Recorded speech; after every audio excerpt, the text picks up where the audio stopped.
اپنے بارے میں برا مت سوچیں، ورنہ جن لوگوں نے اس کام کا ذمہ لیا ہے ان بیچاروں کا روزگار چھن جائے گا۔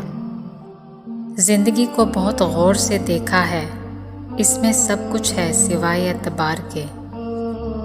نماز کی پہلی رکعت میں انسان کا دل کتنا ہی تکلیف میں کیوں نہ ہو، لیکن آخری سجدے تک اللہ سکون دے ہی دیتا ہے۔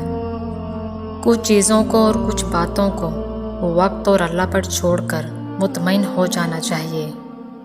انسان کچھ درد اپنی آنکھوں میں اور کچھ درد اپنی مسکراہٹ میں چھپا لیتا ہے۔ ہمیں پتہ بھی نہیں ہوتا کہ ہمارا رب کس کس مقام پر ہمیں گرنے سے پہلے تھام لیتا ہے۔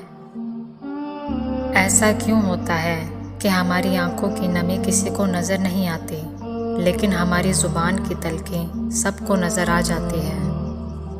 جب خواہشات مر جاتی ہیں تب صرف سمجھوتے رہ جاتے ہیں، پھر چاہے آپ خوش ہوں یا اداس کوئی فرق نہیں پڑتا۔